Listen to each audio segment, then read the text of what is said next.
in 2023, actually, just recently.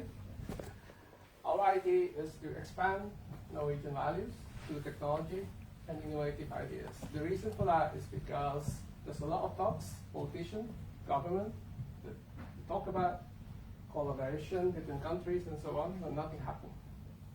Why? Culture. They don't understand what the others are saying, right? So we try to do that through technology because everybody, if I say Wi-Fi, everybody knows what Wi-Fi is, right? So basically, this is how we expand the boundaries, okay? So the team is composed from a variety of fields: computer technology, marketing, and sales, right? And we have experience from projects both locally and internationally. So our vision is to break the barriers using a common platform to the technology and the concept of ideas that makes an impact to better our world. So this fits perfectly to what Media Monday is doing. Our logo, or our motto, transforming the world using technology and innovative ideas. It's a big word, and how do we do that? So, but first, I want to introduce our team. This is myself. I have 2 decades of business development experience from the likes of IBM, Apple, Oracle, and Huawei. My passion is to combine technology with ideas, and also I see opportunity where it doesn't, where people don't see it. So AI, IoT, energy, among other things. And we have Nick, who's our CMO. I'm the chairman. Well, speak for himself.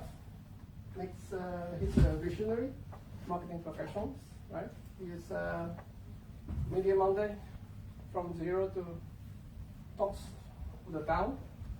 So it's a achievement. It's very good. And we have Morten Christensen. He couldn't be here. I don't have the latest picture of him. I'm sorry, but he's the CEO of Elkjøp. He also he's transformed his business from a traditional model to a service model. So what everybody is thinking about, what is our project? Well, digitalized and sustainable education. This is what we want to do. We want to bring education to the poor people, basically underdeveloped countries.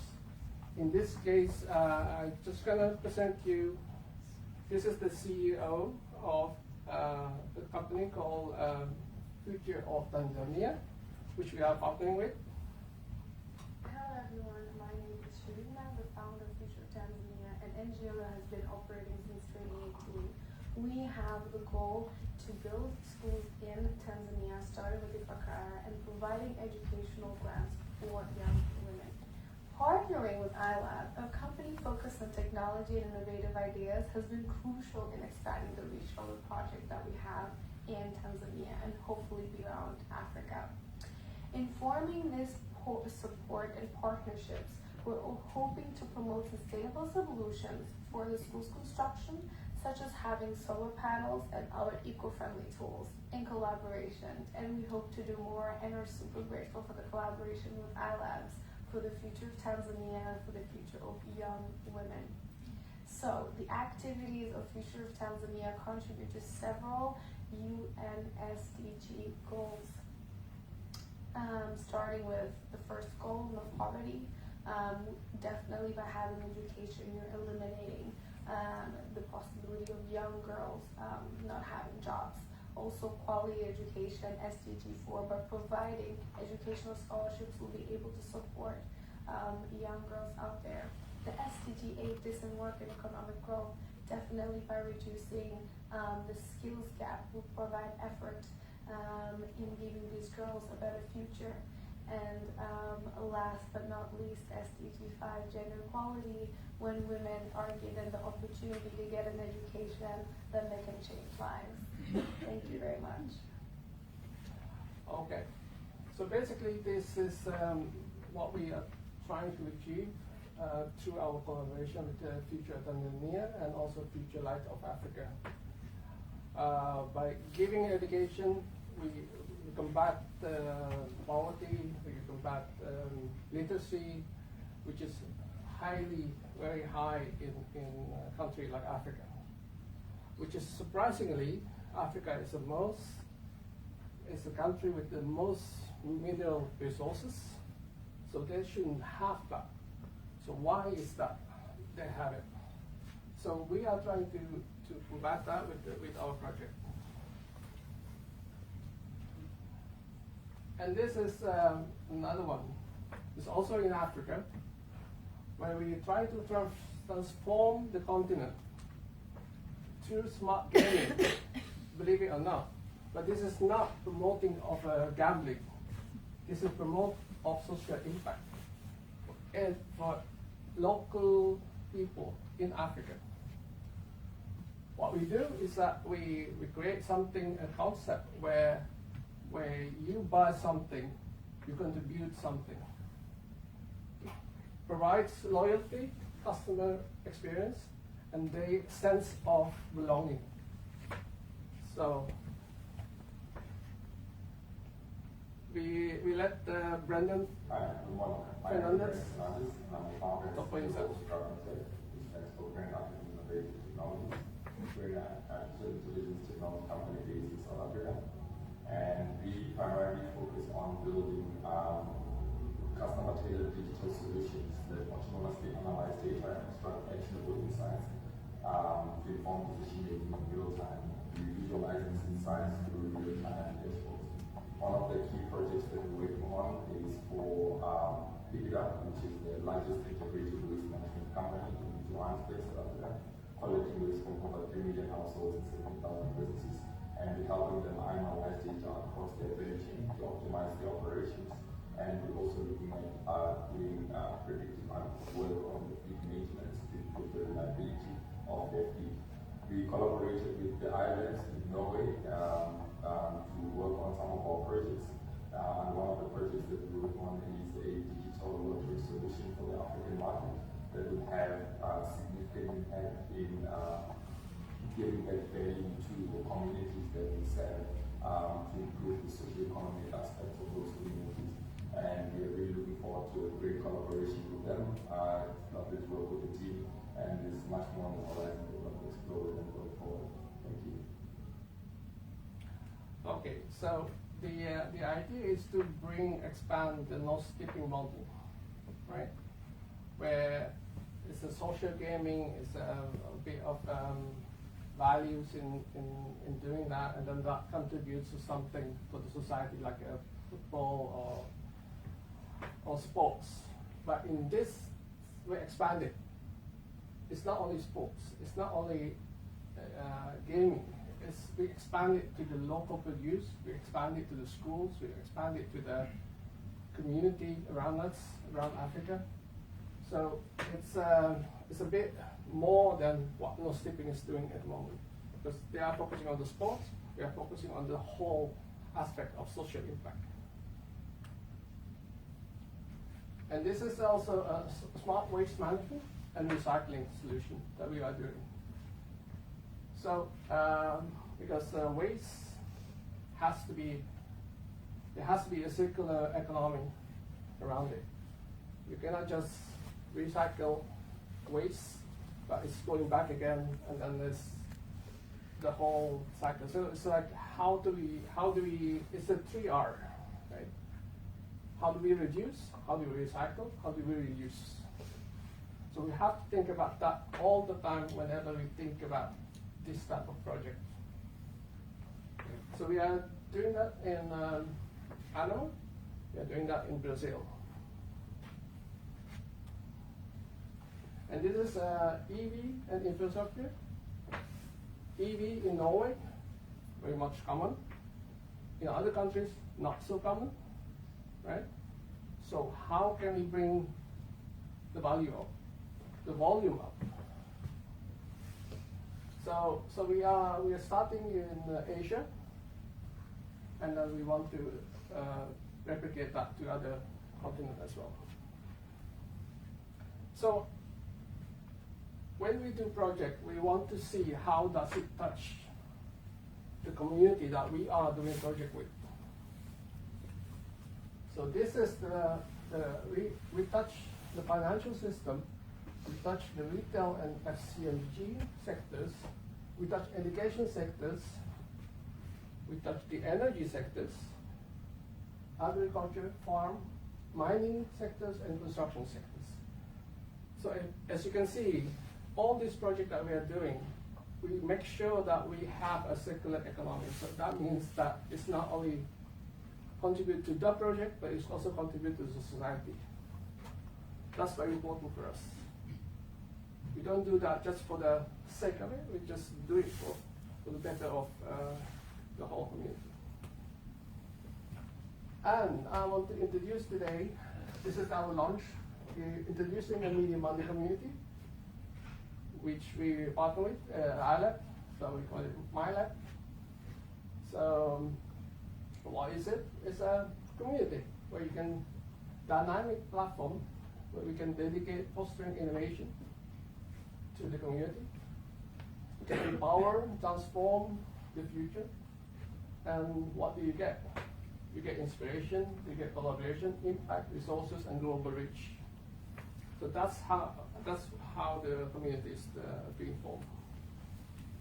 So just a little bit about our technology partners and our partner members.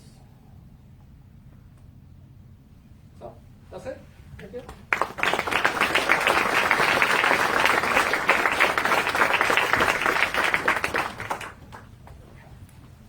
Thank you very much.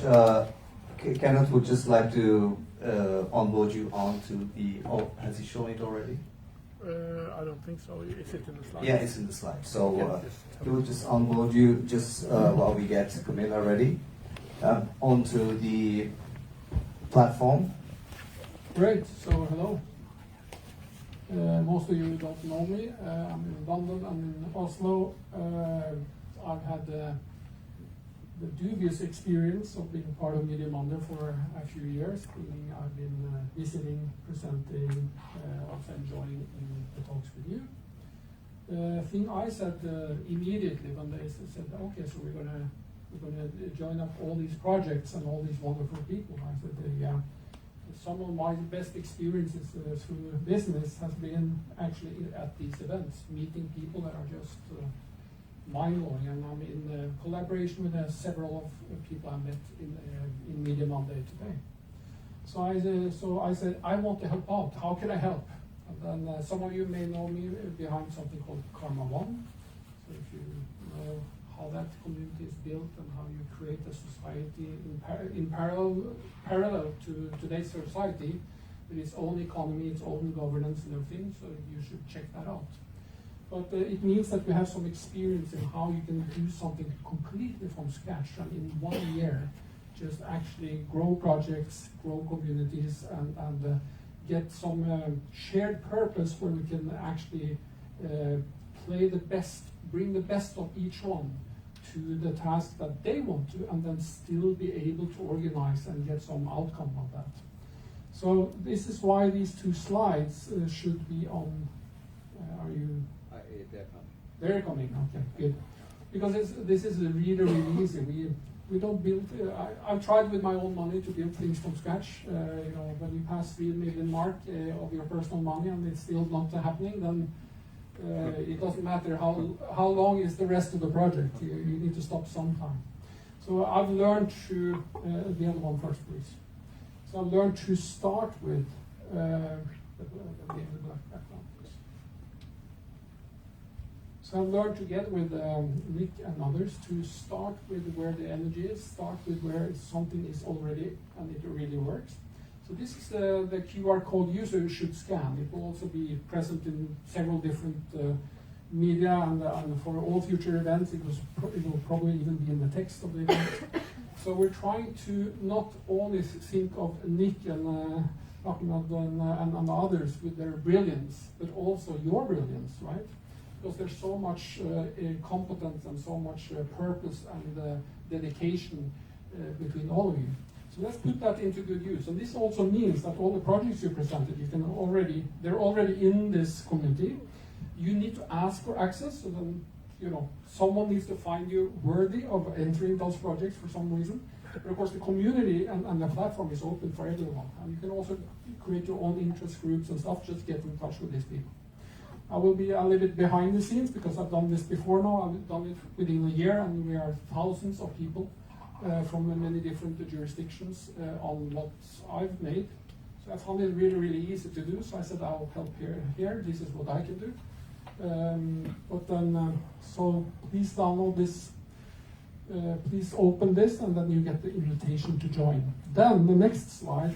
Once you've done that, here's at least my recommendation. So this is the next slide. That's when you download the app, so you have it on your phone. This is when you discover, I can make my own network like this. Yes, you can. It's some work, but you can do it. But the point is, then you have it in your pocket on your smartphone, and you can stay connected and be updated all the time. Also on the projects, right? So, I have no other role to play than trying to make you succeed. So whatever, you will reach me behind the Media Monday official host, but you can also reach all of the others on the platform. So, okay. I don't know much, but this is the only thing I have to offer into this. Okay, thank you.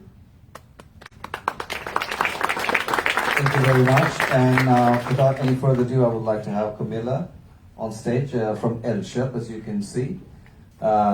She's going to talk about a very important industry, which is the industry that creates a lot of e-waste and so on and so forth. So really excited to hear what you have to say about that. Camilla. Well, thank you. This is not working. Yeah, Is it's it? working. Yeah. Okay. Well, thank you for the invitation, and great to hear about new projects, startups, innovation. I guess I'm representing like the big companies, which still desperately need to transform from the linear economy that we're in and towards a circular economy. Because as I very often say, if we don't recycle and use our resources in a much more efficient and smart way, what do we have to sell in 5, 10, 15 years? We will just run out of our own business. So to keep a focus on the business, self-interest in sustainability, that's like my philosophy in life. I have worked with sustainability for 17 years within academia, the public sector, the private sector, and for the last 2 years as head of sustainability in Elkjøp Nordic. And I hope you all know Elkjøp. I'm sure you all have bought a dishwasher or a vacuum cleaner or a phone, and that you know Elkjøp. We have 12,000 employees, and it actually says in my job description that I'm supposed to be a sustainability evangelist throughout the company and mainstreaming this thought of the circular economy. But you all know that transforming a big company like ours, we have a revenue of 50 billion NOK every year, is difficult. But we are all used to entering an Elkjøp store, we pick out a phone or a dishwasher, and then we just pay for it. But our role will be to not only make it easy for consumers to find and to buy, but to also to keep for longer. Because as we have heard several people mentioning up here, e-waste is a very fast-growing environmental problem that we desperately need to fix. So to create customers for life, our vision is we help everyone enjoy amazing technology. And I love that vision because it doesn't say that we help everyone buy electronics. We help everyone enjoy amazing technology. I believe technology is here to stay. Of course, I'm sure everyone in this room loves technology. But we have to use it, not consume it. And the pace at in which we are consuming it today. It's just too fast. So I have no idea what's happening with the slides over here, but never mind. This usually doesn't look like this. But sustainability to me is why, what, and how. And throughout the 17 years I have been working with this, the why is becoming easier to explain to people. Oh, because we have a climate crisis. Oh, because resources are becoming scarce. Oh, because regulations will hit our industry. But in fact, I still have to emphasize the why. Why will this become important? So to always remember that why, because a business is very self-observed. How can we make money? How can we make money this quarter and this month? So, of course, there are a range of different drivers. Of course, customers, our current supply chain is not sustainable at all. Investors, what is happening in the finance market right now is definitely hitting us. We're on the London Stock Exchange, and EU regulations. So a lot of different drivers, and a lot of people need to understand that whole picture. And of course also our employees, as we have 12,000 of them. When 80% say it's important to them, we want to enhance that proudness of actually working in Elkjøp. I get a lot of feedback from our employees. They all know who I am. And it's from, oh, I'm ashamed of working in Elkjøp. We just sell crap. To, I'm so proud of working in Elkjøp to see all the great things we're doing on sustainability. So retail has not been at the forefront of climate change and sustainability discussions. But I have worked with retail for 10 years. I love retail. We can affect millions of consumers' lives every day. In Elkjøp's Customer and Loyalty Club, we have 7 million members. 7 million across the Nordics. And how we influence our suppliers makes a huge difference, and how we influence consumers. Because we actually kind of influence quite hard the choices consumers can make in a store. So to use that influence is important for us. This is a one-pager of our whole strategy. I won't get into all, but it's a brand new KPI, and I'm so proud of it, because you can see right here in the middle, it says 10% circular share. Meaning that we have a goal of 10% of our share of business to come from circular products and services in 2027. And that may not sound much, 10%, but the whole Norwegian economy is actually only 2.3% circular today. So 10% is quite a lot. When we haven't really entered the second-hand market yet, and we're doing a lot of great things. And this is our sustainability strategy on one page. It was mentioned 3 R's from the speaker before me. We actually have 4. Reduce, reuse, repair, and recycle. That's our whole sustainability strategy on one page. Of course, we want to reduce our own emissions from own operations. We have 450 stores. We have a lot of transport.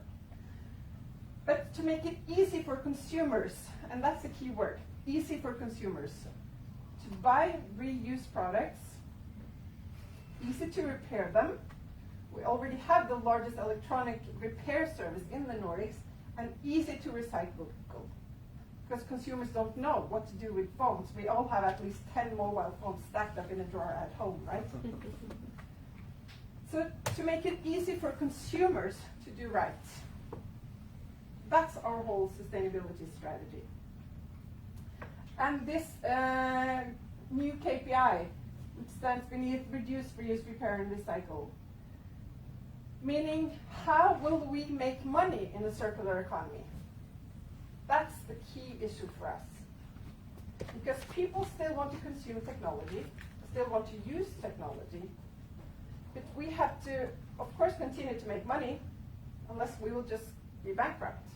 And to do so in a way which consumes less resources, metals, minerals, copper, aluminum, the things that we do today, that's the challenge. So to have a goal of 10% of our revenue becoming circular is actually quite ambitious. And that's why we need all of our 12,000 employees to be engaged. And that's why my role as a sustainability evangelist is to run around the company giving presentations like this and to even be even more detailed on what can they do when they face a new consumer looking for a new washing machine, looking for a cell phone, perhaps with a broken screen, that perhaps could be repaired actually.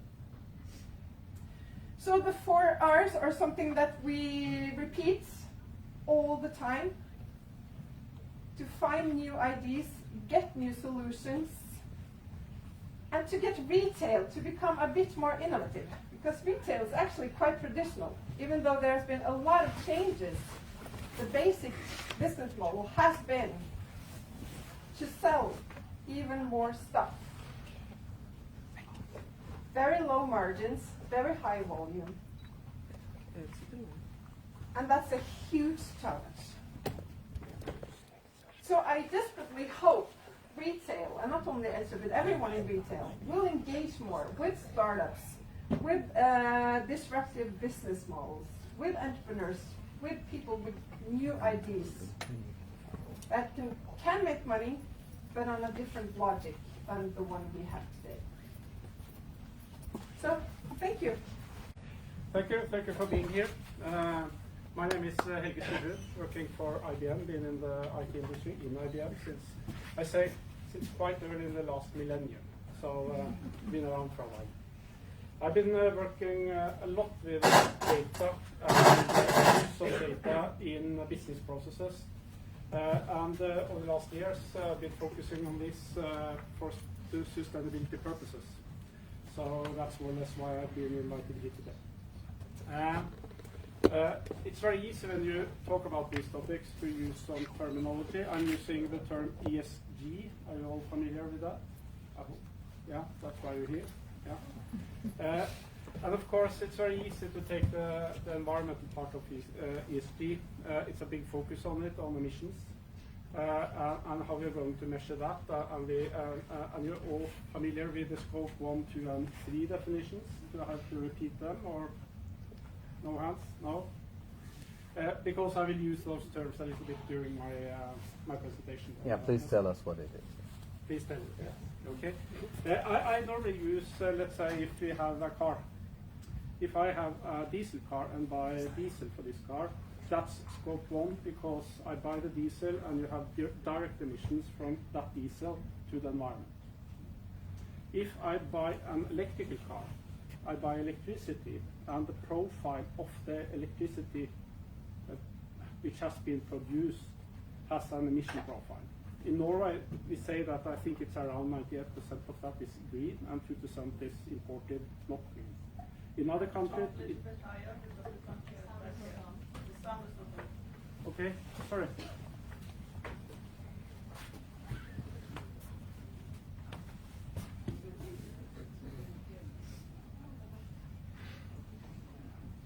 How is it now? Hello, is it better? Hello, better now? No.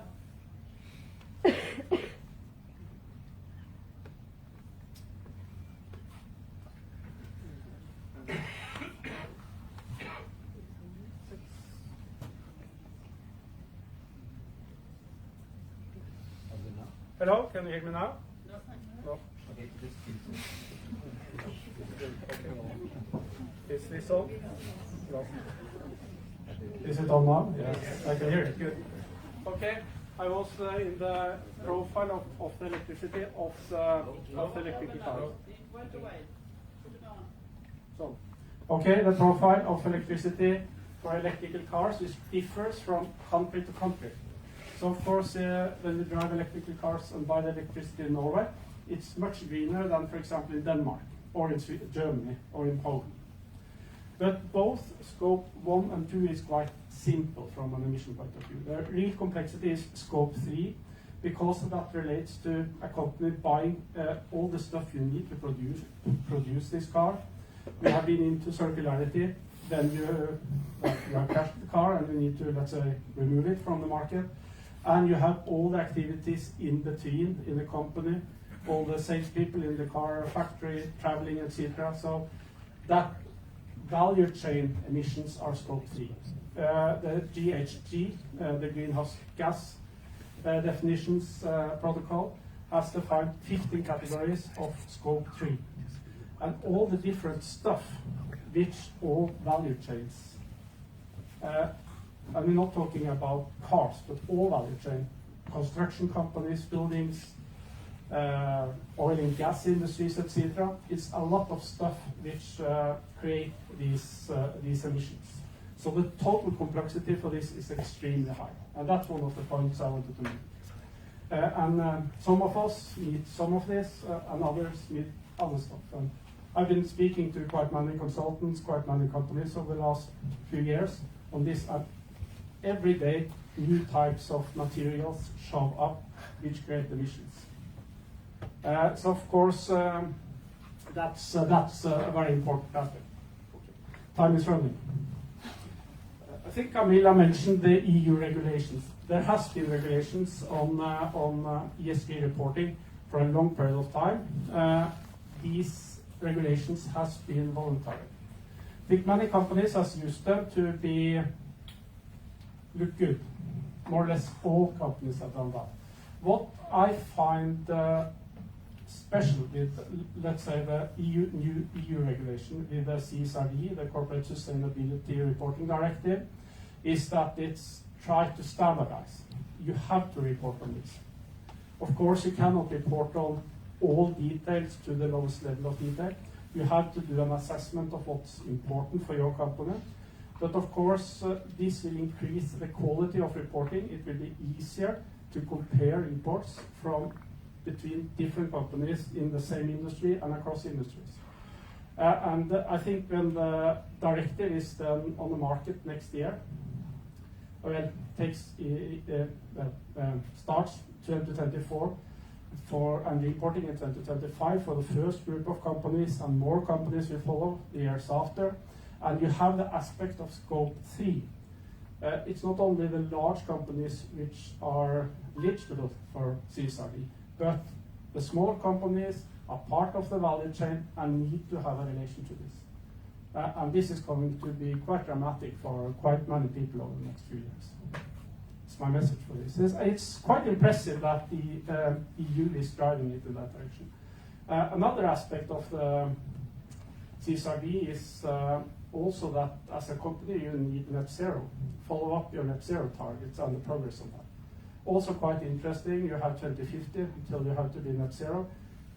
27 years goes quite fast in my view.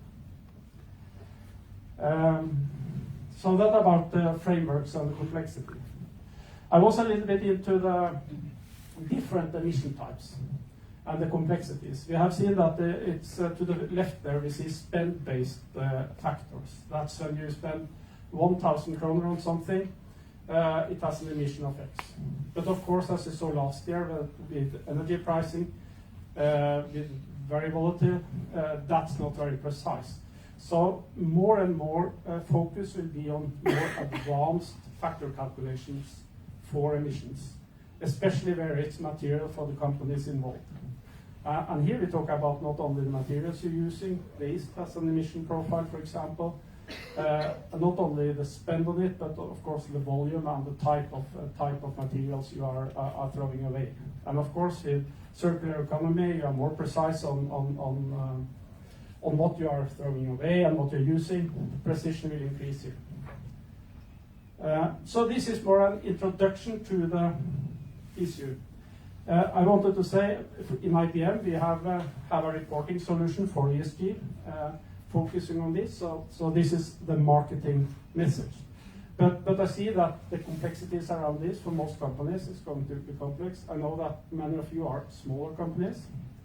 And we see that there are some options here. We have blockchain kind of solutions where, for example, you can set up value chains in the blockchain where the different actors in the value chain can share information. We have examples of this from IBM. The experience is from food traceability, the origin of foods, where, for example, some salmon farmers are part of a blockchain in this industry. And of course, in that way, you can collect information effectively in a value chain and sharing it between the actors which are involved. I hope that you can see that kind of idea. And for each company, the price will be lower. We have also seen options where a solution like Nordlys has been shared among companies which are quite similar in the type of materials they are using, and then reduce the, let's say, need for investments into, let's say, larger scale solutions. So that's the kind of ideas we work with to enable clients to utilize the benefits of a large scale solution and achieve the targets of the regulations. I think that's the core of what I wanted to say. Nick? Did it on time? Okay. Hi everyone, my name is Paul White. I work for a company called Nordlys. We are a consulting company working within the data sector. We partner, as you can see, in Meta. I have a background in the technology industry since the mid-90s, actually. Been working a lot with, working across many different sectors. So I've essentially worked in oil and gas, medical research, law, shipping, in different sectors, different capacities. And in recent years, I decided to work with more purpose-driven organisations. Worked for a little while in the catapult system, if anyone's familiar with that. And now I am firmly back in the technology sector, but really working to see how can technology really facilitate sustainability. So I will be talking today about data. Follows on quite nicely from Helga's presentation. Who here has heard of big data? No, it's quite a decent amount. Okay, so I'm going to read from the script because I'm a little bit sleep deprived. Something to do with Nick. Every time I see Nick, I end up being sleep deprived. What is it? What is it? He's a vampire. He's a vampire. Okay, there you go. So I'm going to read from the script, and that's also because I just want to make sure I don't forget anything. So let's go. The promise of big data and the idea of data as the new oil has failed to materialise. Digital transformation as a disruptive force has only really happened within a narrow band of business operations, primarily the end user experience.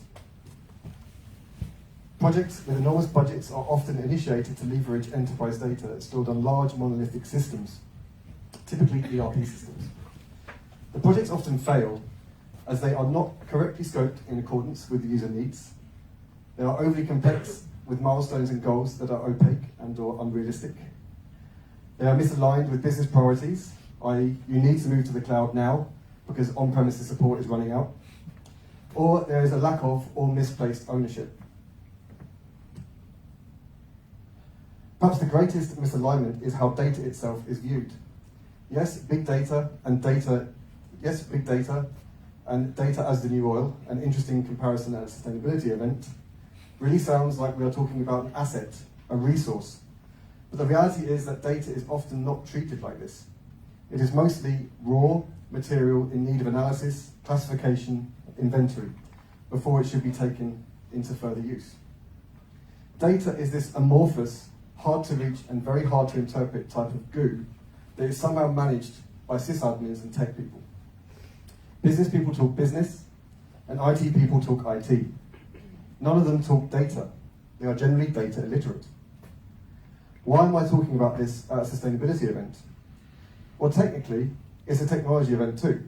And the reality is that if we stand any chance of hitting planetary sustainability goals, we would be wise to leverage all of the assets that we have. And data is the most valuable, overrated, and underutilized asset of them all.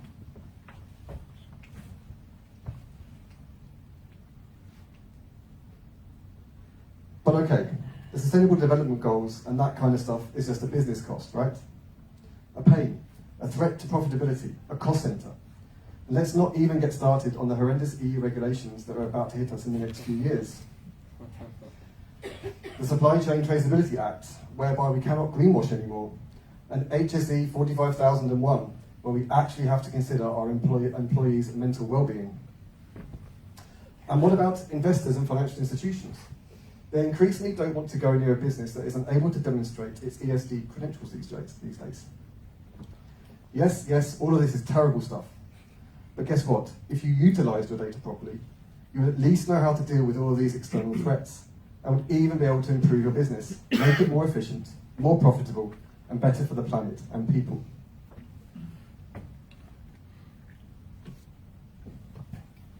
So what about the promise of digitalisation? Shouldn't this have fixed the issue? We have all the data, surely it must be possible to analyse it, to understand how well we are doing and what we need to change to be compliant and ensure that we are investable. Well yes, digitalisation has ensured that business information is digitalised, but this term does little to truly ensure that the complex ocean of data that is held by a business is understandable, interpretable and actionable, unless it is properly governed and nurtured like an asset. First off, most of the time, by the time you see the data in a way you can understand it, it's too late. Imagine finding out in 2027 that you are non-compliant to the Supply Chain Act for the whole of 2026. By then the damage is done and you will have the bureaucrats in the EU to deal with, in addition to an unknown financial penalty. And your board of directors will probably be extremely interested in finding out why this has happened. However, such a report would at least provide a chance to see what needs to be done. And you can increase the frequency of your reporting to every 3 months. But why wait even 3 months? In this fast-paced world, it's important to be dynamic and act quickly. That's why the enormous pool of data needs to be visible, trustworthy, and actionable immediately. Not just to avoid disaster, but to understand in real time the implications of tuning your business processes. It is interesting that large corporations and enterprises are so slow to self-correct. There are many analogies that have been used, like, for example, the time and distance it takes to steer a vessel. I've used an environmentally friendly vessel here, so I hope you see that. But equally, these vessels have real-time operational capacity, with sensors all over the place that will inform you if there is a problem, plus the ability to tune the engine in accordance with the environment in which it is sailing. And sure, there are many departments in business where the self-correction takes place, within the boundaries of a specific area, IT operations for example. But if a server is down, it rarely has any bearing on the direction of a company. It's just an inconvenience that might cost money. But where is this real-time capability for the business decision makers, the executives, the heads of sustainability, the heads of HSE? It's actually right under your nose. It's just that no one has implemented it for you yet. And to be fair, this is not a capability that is championed by the status quo. ERP engineers tend to be busy engineering their systems, and consultants tend to be selling business services. Now, with the advent of, yes, you guessed it, artificial intelligence, combined with technologies that can bridge to enterprise systems such as ERP, it is easier than ever to enable real-time visibility of your company data. Services now exist that can bridge to enterprise data platforms, finally make sense of this big ocean of data, and provide you with insights regarding the status of your business in real time. This is real-time corporate performance management, and it will make your business more sustainable, profitable, efficient, compliant, and successful. But most importantly, it will allow you to instantaneously tune your business to have the positive planetary impact that is so needed in these times. Thank you. Thank you. That was a mouthful. Thank you very much, Paul. A lot of interesting information, and the whole idea behind this event is being sustainable about being sustainable. I come from Sri Lanka, and we are a very resource-limited country. So for us, a chair is not necessarily a chair or something just to sit on. It could be used in so many different other ways. And when I came to Norway, I was just shocked. I'm sorry to say.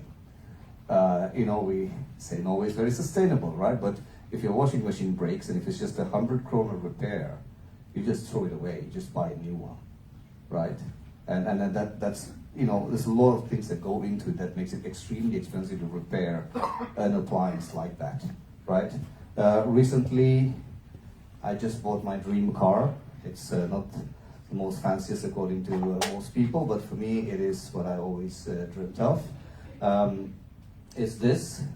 I was driving with my kids and my girlfriend, and middle of the night, there was not a single vehicle in sight, and this 40-foot container just backs into us, right? And because of this little damage, there's a chance that I have to wreck this car. I have to, just get the money back. And this is the most heartbreaking thing when you wanted this car for 10 years and you finally get it and like, damn it, So what about all the amazing components of the rest of this car? Are we just going to throw it away? Just imagine the environmental impact of getting rid of. This is a bit of a luxury model, blah blah blah. So there's a lot of luxury parts components into it. So it's about being sustainable. How could we reutilize all the resources that we have at our fingertips to basically be more sustainable? And one of the ways that we want to try and figure out here today is how to run your organization like a Formula One car. If you know does anyone know what does telemetry mean? Okay, there's a few people. Telemetry is when a Formula One car is driving, it's not just the driver who's driving the car, it's the people who are sitting in the computer control room and monitoring all the airflow into the car, the air mixture of the full air and fuel mixture and the aerodynamics, and then controlling the car millisecond while the car moves.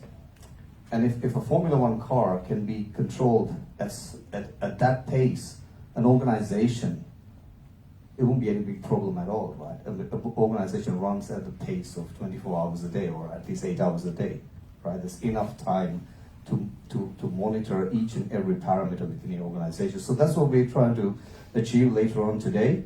Continuing in the topic, or within the topic of sustainability, I have Paul from Aker BioMarine. I'm kind of figuring out where is your presentation. It's in your email box, I imagine. Okay, let me just go there. It's fine. I can start talking while you try to figure that out, right? Yeah, thank you. So I'm Paul Skogran. I'm from Aker BioMarine. We are a krill harvesting company and a biotech company, and we operate in Antarctica. I was invited here to speak about sustainability and technology, and I have to say that this is really the core of what we are occupied with, because technology is key to making our operations more efficient, and by efficiency we also achieve sustainability. How are you going? We are trying to find something else, but yeah, it just came at 1 o'clock, so it was when we were. I would find it eventually. No, I think it's right there. Is it there? Okay. Yeah. If you.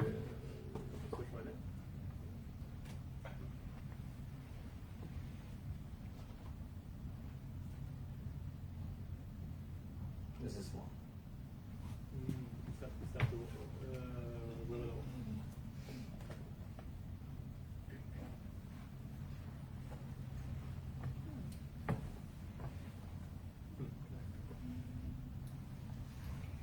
Lot of messages from the most probably. Oh yeah. Okay. Well, we'll find it. I can send it to you again.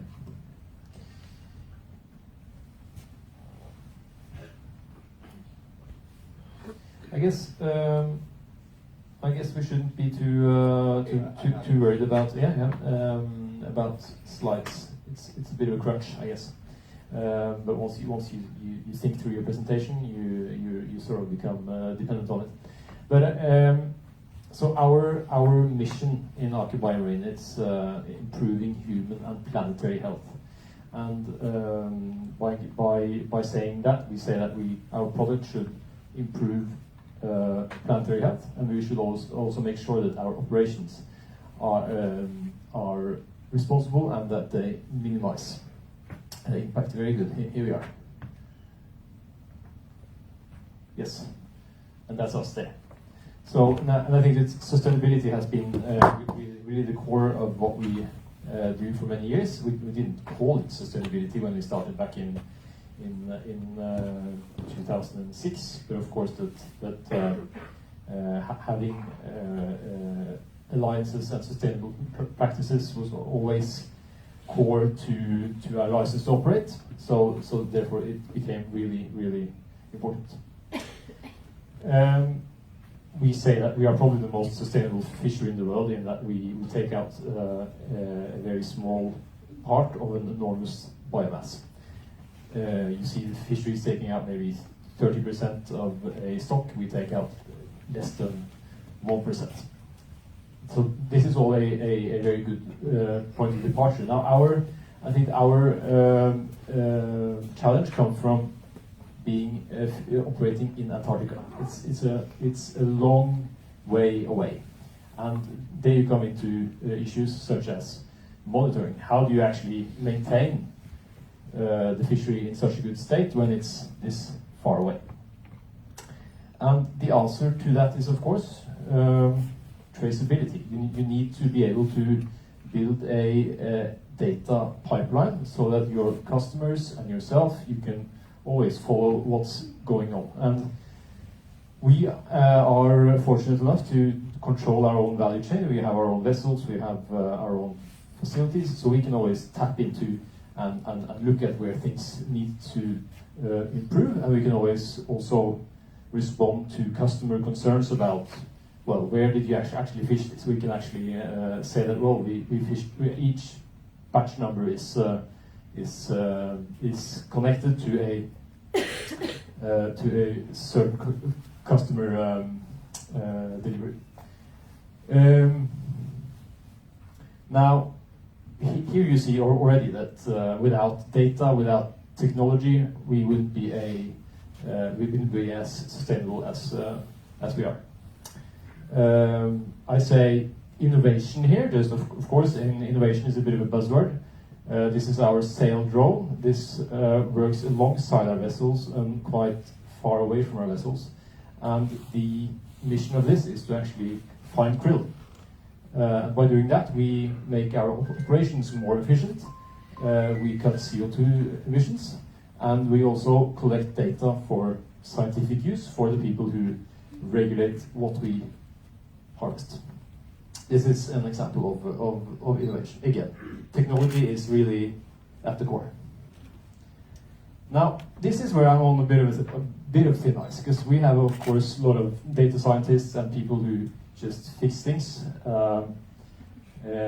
It's been mentioned before the different things that needs to happen, whether you call it big data, data analysis. All these things are really just things that I want to work. But you know, if you have certain ambitions and you are a high or if you have advanced operations like we have, you need to have architecture to bridge whatever happens out there to whatever we can see at home. And I think that this is where we start tapping into all the data scientists and the data knowledge that modern companies need. You don't need to be an expert in fisheries, but you need to know the systems. And in my opinion, you will be needing much more architecture than you need today, not less, because the need for data is just growing. And why is it growing? Of course, it's been mentioned many times, reporting. And to me, reporting is like, it's a necessary evil. It's something that takes my focus away from what I really want to do, because here I report on scope 1, 2, 3, and that's great, but it takes actually a lot of work to find these numbers. And that's what I want to work with. But to actually, I want to improve stuff. I want to make sure that we are as sustainable as we want. But then we also need to report. And the problem comes when the same people who report are also going to push and try and change the value chain. This is where I think that If there are services that make reporting more fluid, less time consuming, that's great. We've heard from IBM here, and that's the sort of thing that needs to happen. And then just my last slide here. To be successful at what we do, to be successful at sustainability, there are certain things needed. I don't want to see the tendency where sustainability people are only occupied with policy and reporting. We need to be finding ways to align what's sustainable with what is business critical or even profitable. And I can assure you, if you manage to sort of wedge your sustainability work into what is also business critical, it will go fantastically well. If you remain in a bubble on the side of your company's core operations or core purpose, I'm not sure it's going to be that successful. So that's my main key point here. Thank you. Thank you so much, Paul. That's very insightful. I think that's one of the things we're trying to showcase today with the amount of technology that we have. One of the challenges we see is that we already log all our information on our ERP systems, most large organizations, and then most of the critical information that you require to run your businesses are already there and to be sustainable. But how do you bring this information out into actionable data, right? And that's what we're looking at, because today with AI, there's an interesting story of a gentleman, one of my friends from Ethiopia. Is he here? Casey? Apparently not, he got caught to the reins. So Ethiopia, Chat GPT is, there you are, yeah. In Ethiopia, Chat GPT is not allowed. So what he does, one of his friends in Ethiopia sends him a little message saying, can you create this database? Can you just ask ChatGPT to create this database with 1 million records, right? Up to 1 million records of about 5,000 employees in a university, ranking them according to their salaries and their sort of positions and so on and so forth, and giving them a raise. And he just copies this text into ChatGPT and it generates the code instantaneously, which he sends back, and it works perfectly, right? You know, so today we have this type of technology at our fingertips. So monitoring the telemetry of our organizations as we go is child's play today. It's generative AI. We're living in the age of generative AI, where we can speak to a machine and say, can you please do this for me? And the machine will say, no, I can't. Or it'll do it, right? It'll most probably come up to that point saying, yeah, I don't think I should be browsing that website, right? So we're in that age, and what we're trying today to achieve is to show that we need to make that leap. We're in 2023. We have to stop thinking like we're in 1923, right? We have to, you know, are there any science fiction fans here? There's 1, 2, okay, 3. Elon Musk will be really disappointed here. Okay. So we're literally living in a sci-fi movie. So if you want to figure out how we're living today, start watching some sci-fi, right? There's some interesting, and anyway, let's move on. You know, we got some amazing speakers here. We got Stina here. Fortunately, she's not promised anything else other than a presentation. She's from Hansa, by the way. So obviously you know what I'm mentioning about, what I'm talking about. Without any further ado, Stina, the stage is yours. Ladies and gentlemen, Stina from Hansa Borg.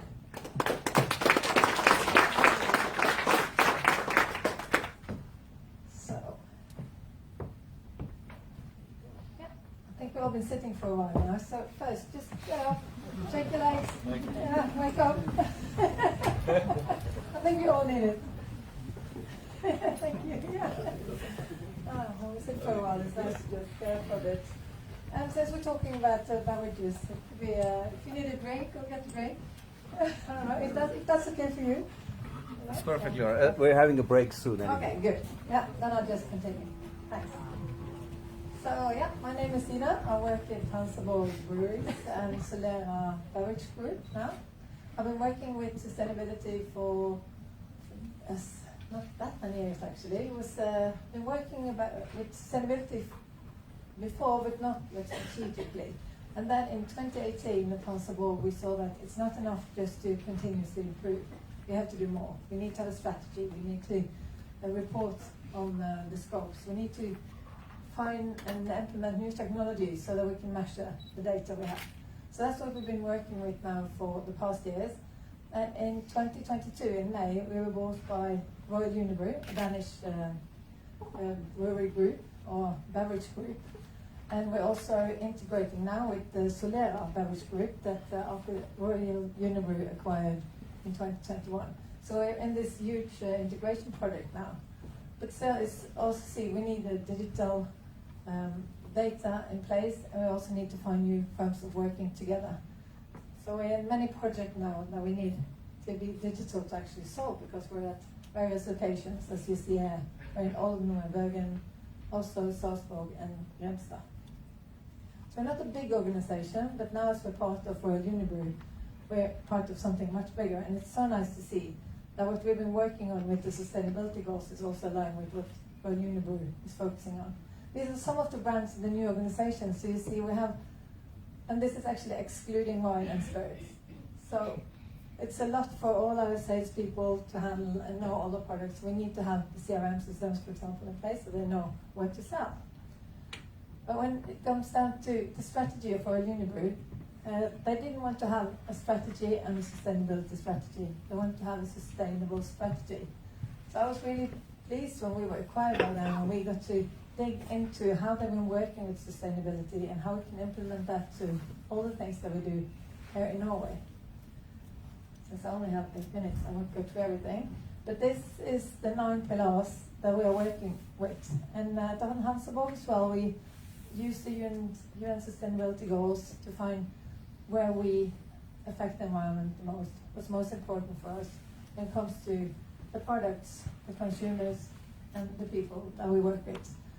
And for example, okay, we have alcoholic beverages, but we also need to focus on the non-alcoholic beverages and low sugar, less calories, or low alcohol, so that the consumers have some options. We want to be a partner of choice when it comes down to the sustainability agenda. And also with marketing, in Norway we're actually not allowed to talk about any alcoholic beverages or any beverages that have the same name as an alcoholic beverage, even though it's 0%. So we have to find ways to talk about and to be a trusted partner without advertising our products. So now we actually made a road plan on how to be 100% carbon emission free by 2025. And that's also collecting data to see where is our biggest footprint. And the same with supply chain, and we have some targets when it comes to recyclability. And also, of course, safety. So I think we've been talking about the climate here, but sustainability is so much more.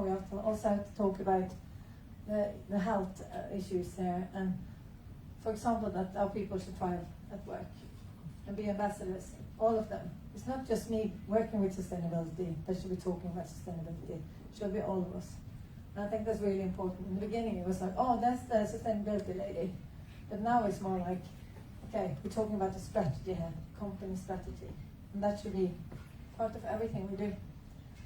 I have to brag a little bit, because Royal Unibrew, they actually were awarded with ESG Industry Top Rated company in April this year.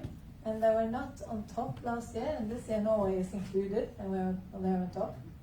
That's not, I haven't done that job, but it's so good to work in a company when they take this serious. We report things, we're in the Science-Based Target Initiative. We collect data all the time, and we have found platforms that we work with to take out that data, and we have measurement systems and water usage and everything we work on. You see here, when we talk about where we affect the environment the most, you see almost 60% is brewing and packaging. So that's where we have to focus. And distribution. But we don't do a lot of our own distribution out to our customers. we do some distribution in. So we have to talk to our distributors, to our suppliers, to make sure that they have an agenda, and we have to focus on what we can do, something like that. And that's what we do now. We actually managed to take down the energy usage at the site of 9% last year, and that's actually quite a lot because we use a lot of energy, and we brew beer and other beverages. We had some projects as well. I'm sure you've all been at festivals. Our festival customers, they came to us and said, we need to find a solution for this. We don't know what to do. Most of it is dirty, it just goes to waste. So we initiated this program that we looked at different solutions with reusable cups or recyclable cups, and we collaborated with the brewery union and other companies up here and Infinitum in Norway, and we got this solution that Affinity, they already have distribution all over Norway, so they could come when they're in a city, for example up north, and collect cups from a festival there and recycle it, so it's being used to new products and bottles. And we did the same with the key kegs. This is a beer keg in plastic. Our customers, they didn't really know what to do with this because the recycling sites didn't want it because it's many elements in that keg. But again, we talked with Infinitum and we found a solution, so they also collect these in the kind of deposit return system or pant in a way. So small things that we do, but it also reflects on the target 17, and we work together to reach the targets. I don't have much time now, so I think I'll just go quickly through this when we use the, and I want to mention fact lines because I think you're here today as well. We haven't mentioned transparency yet, but as I said, sustainability is so much more than just the environment. And it's also related to transparency and human rights and how we have the working conditions in the workplace and all our suppliers. We've been using Factline's digital solution here to map all the suppliers and follow up on them. As you see here, we have one high-risk supplier and we don't work with them anymore. So it's a really good system to use to follow up, and this is something we have to report on now every year. So I think here, something that we have to report on, but still it's really good that we can actually see that maybe not all our suppliers apply and deliver as promised. Last but not least, innovation. We work with innovation as well, and as I said, we can't really be marketing any of our products, so it's really important to have insight. We use data here, we try ChatGPT. We have our partner Heineken, they had this product launch in the central land, the Metaverse. I've tried it, I'm not too impressed, I think it's the way to go there, but still there's so many things you can do going forward and in the future, so I'm sure as well, as I said before, that data is something we will need more and more going forward. Thank you so much. Okay, hello everyone.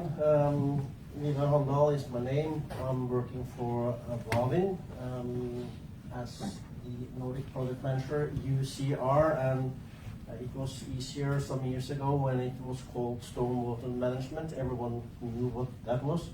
UCR is Urban Climate Resilience, and into the word or the phrase, we are more into circularity instead of thinking linear.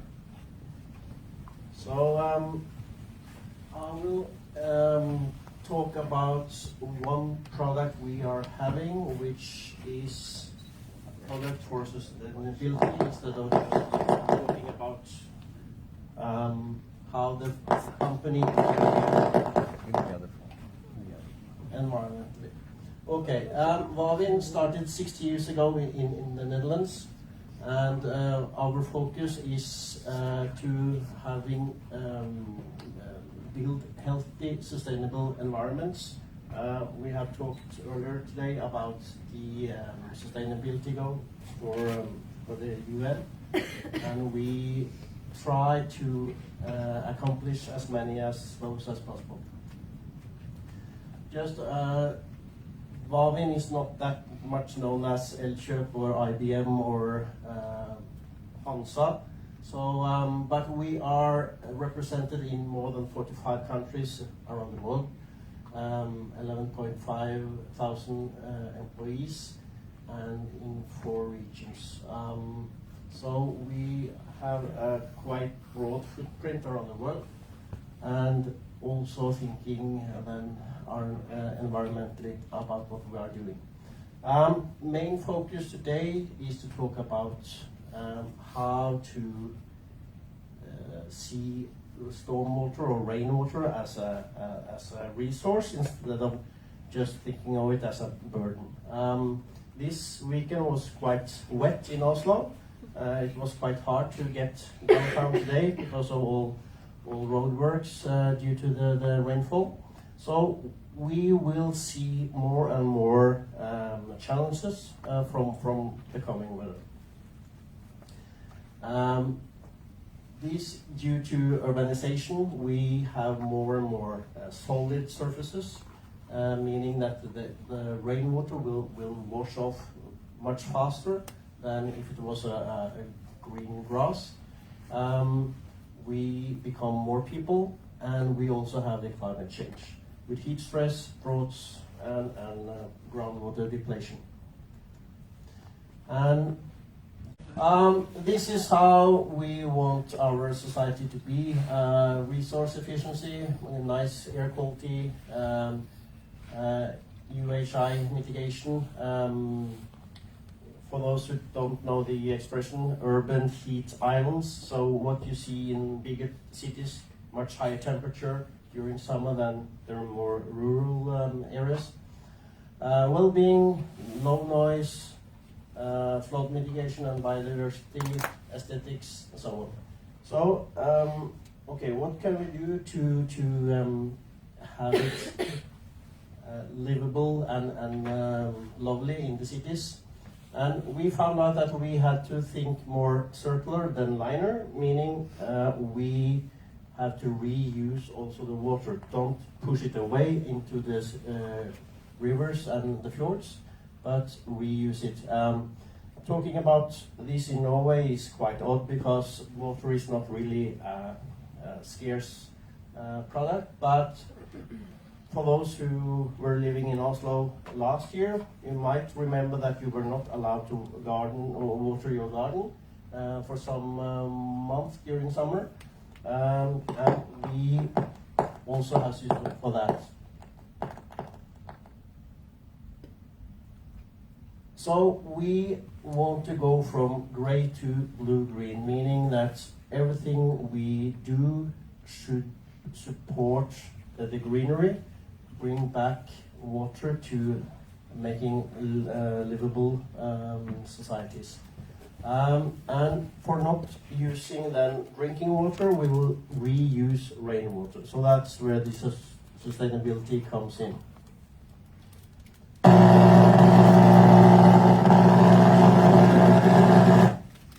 Okay. Yeah. Too much coffee. Okay. Yeah.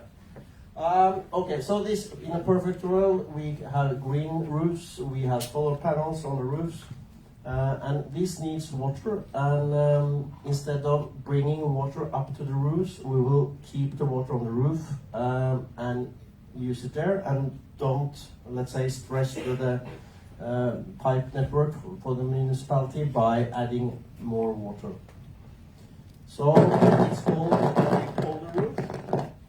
And just to explain a polder, those who have been in the Netherlands know all the channels and small creeks. They are man-made, and the water is pushed to all these creeks by using the windmills. So that's a polder. This is a green roof in Norway. When it's too dry or too wet, then you have stressed plants, so they are not green, they will become yellow or red instead. This is how it could be. This is in an atrium on top of a garage, where every water drop you see here is not from the network, it's from the roofs.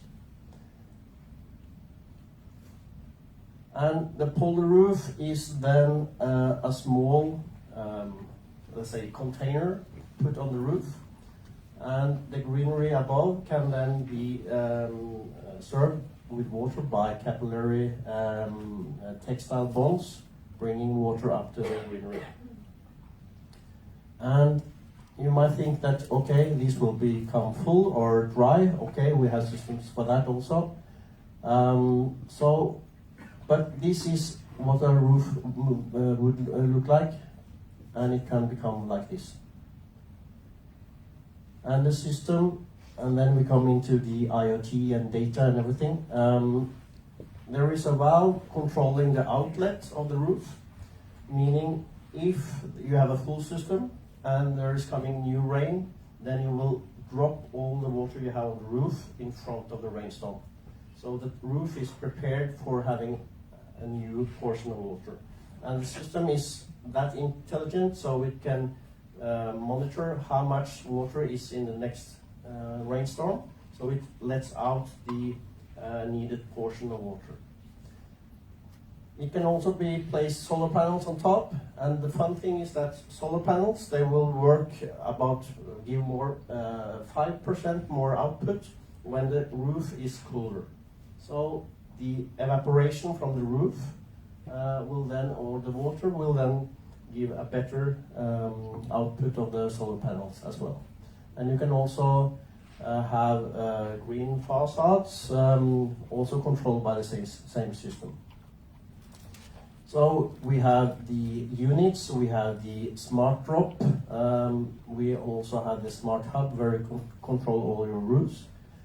And this is the product. I will not go into details on that, but it's when transported stacked, so you make the volume on site.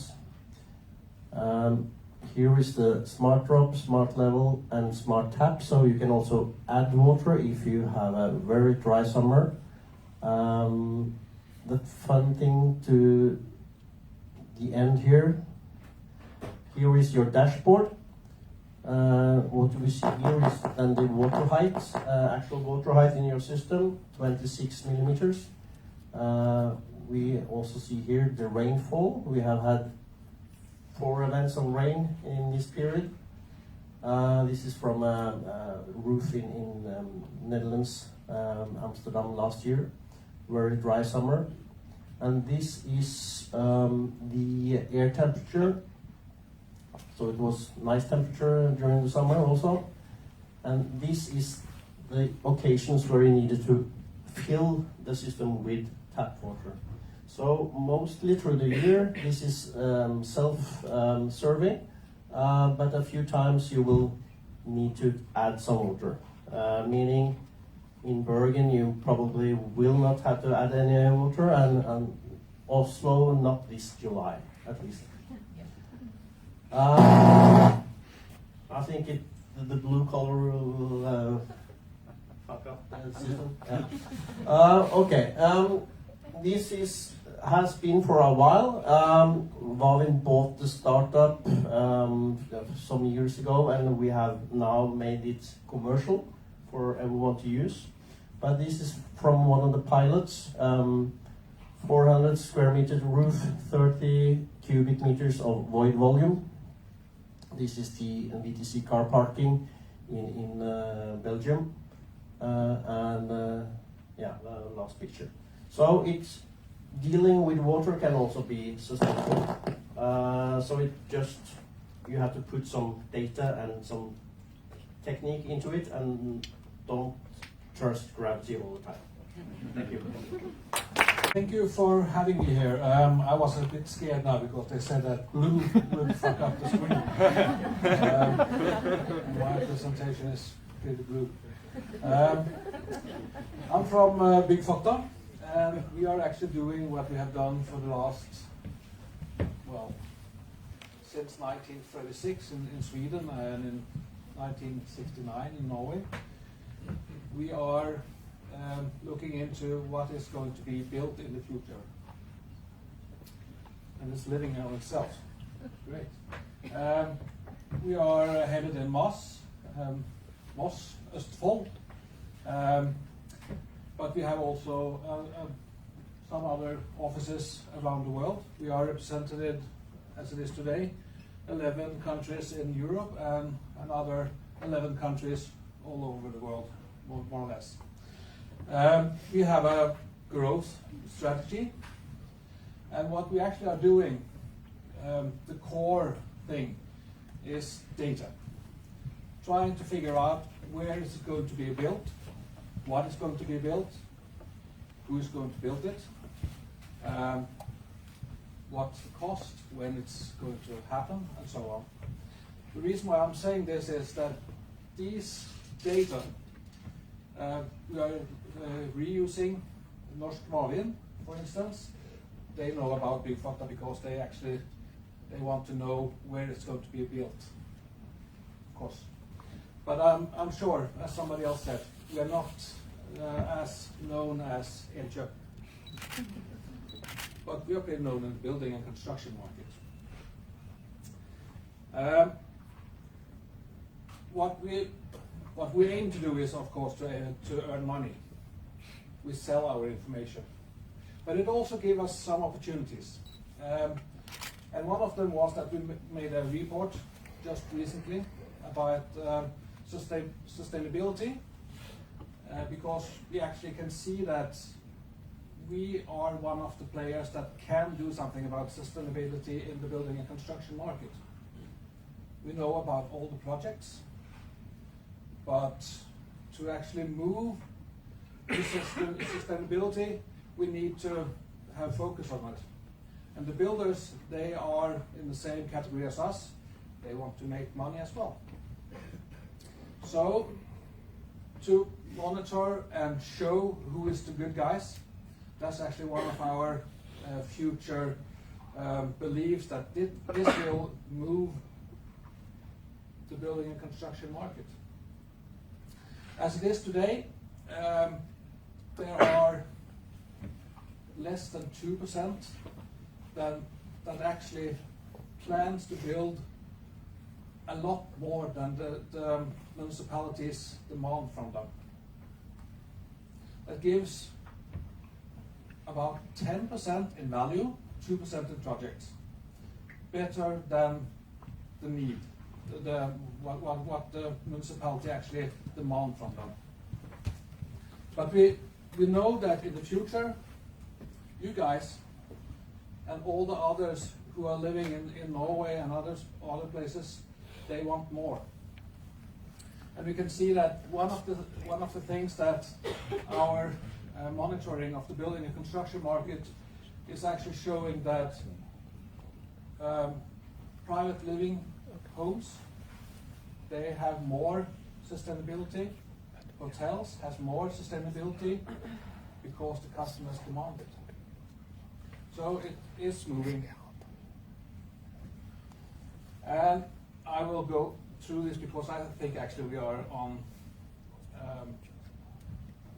quite after our schedule. As it is today, we have 44,000 projects in our database in Norway. Somebody asked, do you have big data? And I raised my hand, and of course, 44,000 projects isn't that much. But with all the details, it helps. And what we can see here is that of those 44,000 projects, only 631 is actually sustainability projects. It will improve, but it's going very, well, it's not going fast anyway. This is how it split up. The good thing is that it's slightly better in the end of the period, and these figures are a couple of years old, but it's going in the right direction. And it's the bigger projects that's actually sustainability projects.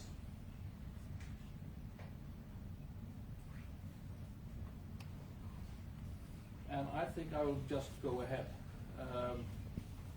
What I want to discuss afterwards then is actually we want to be a player that drives sustainability in Norway, in Sweden, in Denmark, in Finland, and all other places we are represented. And we have a KPI on that. Our group has said that this is important for us and we want to help and we think we can. So I will just leave it for that for now. If you want the presentation, you can probably have it from you. And if you want to have questions afterwards, please contact me. Thank you very much. And thank you for the invitation for coming here and talk about also what I'm passionate about, so all of you other guys. I've been working in this space as a lawyer since about 2010. So I've been doing research on sustainability-linked regulations and moving from merely policies into what I call a regulatory revolution. And I can bulk into three, basically, what you need to take with you from today from a regulatory point of view. In the markets that we are dealing with now, you have those that has a license to operate. EU regulation have pushed so many of the large companies and financial institutions onto a more sustainable path. That's the ideal from EU. And the reason is, of course, as was mentioned earlier, that sustainability has been something that each and every one of us could define ourselves just a few months ago. And that doesn't lead us anywhere. That's very clear. So how do you have to go about it? We have to make regulatory detailed propositions. By the way, as we're speaking now, we have no idea whether that is really leading us anywhere. So maybe we're just on another wave of technical greenwashing. Time will show. But at least making it comparable what companies are doing, that was necessary. That's why we got the EU taxonomy and also now the new reporting regulations, all right? But we tend to talk about that reporting is sort of now what we're thinking about with sustainability, which is also a bit sad. Because the reporting obligations, they should only reflect what we're actually doing, and not as a marketing activity as sustainability has been up until, again, fairly recently. And when I advise companies together with my consultancy team in EY, then we still see too much of the marketing side. Because sustainability, if you're really going to report according to all of the parameters, and again, those that are targeted by the heavy reporting obligations with the reporting standards, sometimes we can find more than 1,000 missing data points easily, because it has become so technically, more technical even than the financial reporting for many. So with these kind of changes in an organization, we see that everyone is rushing towards reporting. And it was also mentioned that we are missing out of doing our job. We always try to make me do good, but now reporting is taking over.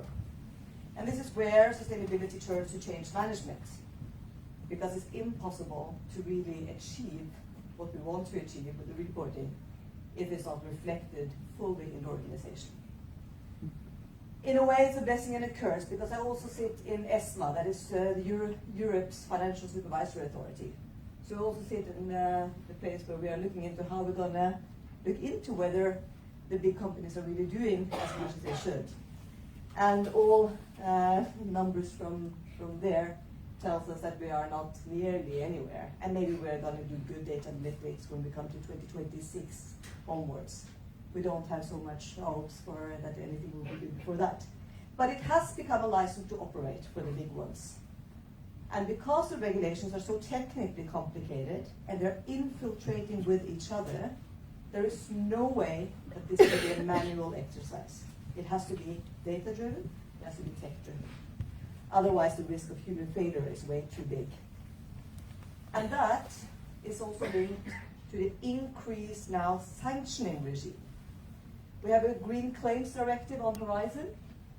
4% of the revenue, even of startups, that gives any misguiding claims about their environmental impact, net zero strategies, how they treat their employees, all of that, 4% of the revenue, regardless of size. We also have that, of course, with the Transparency Act, with fairly small companies also being targeted by 4% then fines of revenue, or 25 million Norwegian kroners. So that's the fining side. which will be worried about. That's the license to operate. The next bulk is the license to play. And who are those?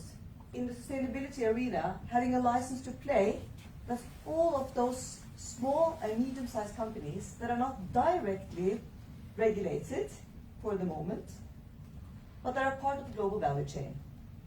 Also with the Transparency Act, if you want to be a small supplier of any tech stuff to the Norwegian government, for instance, in public procurement, or to any other company that do trigger the relevant thresholds for any of the ESG regulations, well, then you are indirectly also regulated. Otherwise, you don't have a license to play. These actors cannot use you as part of the value chain. You're too risky. Equally, I also, one of the open projects that I can talk about, I've been advising the European Investment Bank from EY that gives advice to all financial intermediaries in Europe on how to provide green loans, cheaper access to cheaper finance to small and medium-sized companies across Europe, and also for developing projects beyond Europe. And also there, providing the relevant data points that the large companies are targeted by, talking the EU taxonomy lingo, reporting in the same way, that is what is the enabler, the entry point to cheaper finance. And also, by the way, the entry point for long-term investors, like the institutional investors bundling funds, looking into small and medium-sized entities. You have to speak their language, and that's a license to play. The last part is a license to lead. And what is license to lead in this space? A license to lead is, for me, I tend to call it same as we talk about the nomads. A nomad is people that we tend to say, they have no home. They're just moving around every day. A nomad is very eligible people that are waking up every day asking the question, is where I am today the best place for today? It was the best place yesterday, but is it the same today? If the answer is yes, they stay. If the answer is no, they move to another place. Sustainability is exactly the same. What we thought was the best to do yesterday is not necessarily the best to do today, and definitely also not for tomorrow. One driver is the regulations, and that is why horizon scanning for your industry and the global value chain that you are a part of is crucial to mitigate. Otherwise, you may be out of business, basically because of regulations too. So the horizon scanning for your sector, that changes the operative model of many businesses. To take an example, companies like Lululemon, the textile industry, that are design companies, that are only having contractual ties to different parts of their production, they have to think about whether that is a viable operative model moving forward, where they don't control the suppliers in the value chain. And why is that? It's because the contracts that you have, how much can you actually claim of information from subcontractors? And when you control them, also in your corporate group, then you can use different kinds of influences, also the more loosely contractual networks. So it changes. A part of what we are doing also in EY, we work a lot with blockchain technology. And we've done that for a long time. From it was really a hype, and when everyone talked about the anarchists that are coming and using tokenization and blockchain technology for everything, to the really also now impactful use cases. And again, from the textile industry, one out of many, the track and trace systems that enables consumers to make use of this technology. You don't have to call it telex blockchain even, but makes it possible for each and every one of us, via a QR code, to see what are all of those factors in a specific piece of clothing or also in food chain. And we know that these technologies, they are enablers. it has to be the right data put into it, otherwise it doesn't make any sense. This is also why companies like EY and many others are also using their powers as auditors to audit the information that is placed on this platform. And then it suddenly becomes a pretty powerful tool to use technology for sustainability-linked purposes, because then the consumer power can then start to work, because we can get access to understandable information and then make also deliberate choices. And in this way, also technology will be one of the key factors for all of those companies that wants to take a position and wanting to lead and make differences as we go. I will stop there. Thank you. Thank you so much, that was amazing. And we're about to... Hello. All right, guys. I'm going to keep this short and sweet. Where's the... Yeah. Keep it short and sweet so you can have that break. So, my name is Tormod. I'm the CEO of these two companies. And today I'm going to talk about how digital twins are revolutionizing the way we interact with buildings and objects. For Lift Estate, we do buildings, and for Lift View, we do objects. So, for buildings. A digital twin is the optimal way to get to know a building. The reason I say that is, after working with this, we see that it's easier to get to know a building through a digital twin than being there physically. So with this digital twin, you have a replica of the actual space. So we do laser scanning, and then you have a replica. And in this replica, you can view the dollhouse, like you see from here. You can see from above. You can have labels on each room. You can link it directly to Google. You can click play and get a guided tour. You can search and find whatever you're looking for. And you can add location tags, which gives you information in pictures, videos, or links. And they are put in a specific place in the room. So if you want to talk about how to use this equipment, you put an informational video in this place. So, did you have problem finding this today? I did last time, and we hung up some notes to show you this room. With a digital twin of Rebel, we could, it's as easy as just searching for this conference room and then boop, get taken here.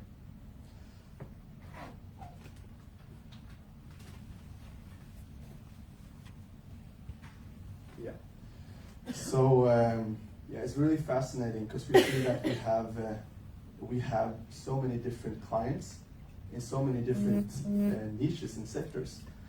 That just tells you that this is just the way humans are used to interacting with the world. You see that you can walk where you want, and then you can look where you want. With pictures and videos, they're not that helpful, not helpful enough. So, and it's interesting because each sector find a unique use case for this technology. So, like you see here, there's a list of people. Our customers usually use it for marketing, as a marketing tool, but you can use it for safety. You can scan flight cabins and teach the cabin crew, or you can find the emergency exit and stuff. Also prop tech for architects. So these are some selected areas for gyms. You have members, and you can see this whole list. I'm not going to go through the whole thing. Yeah.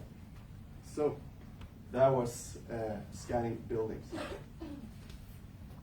For objects, you know that searching, like buying things online is super effective compared to just going to the store. But the big drawback with going to physical store is going online, is that you don't have that security that what you're buying is actually good or what you wanted until you have received it. So that gives a lot of headache and money waste, and you have to refund, and there is more. That's not good for the environment, of course. So what we can do here which we're going to show later, is that we can make a digital twin of the products, and then utilizing AR technology, we can help you place that product in your environment. That means you can buy a chair online, and then before you buy it, you click View in My Space.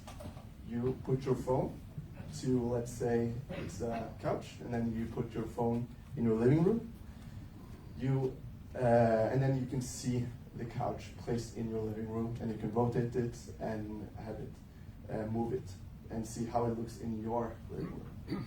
So let's do the fun part. If you now can put up your phones, scan this AR code. It's not a QR code, it's an AR code. Unfortunately, it still doesn't work on every single mobile if you have security and stuff. But if you scan it, and then you point your camera at the wall and you hold it towards the wall, then automatically that picture frame will be fastened to that place.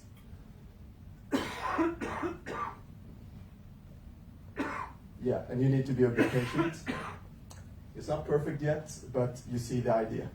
Then you can click the picture and you can drag it around, and it's now fastened in space.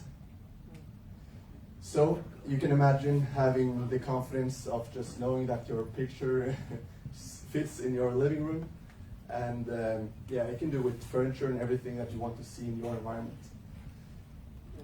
All right, so you can just play around with this. We're gonna go to break, and then I'll just walk around and see if I can help some people. All right. Thank you very much. Cheers.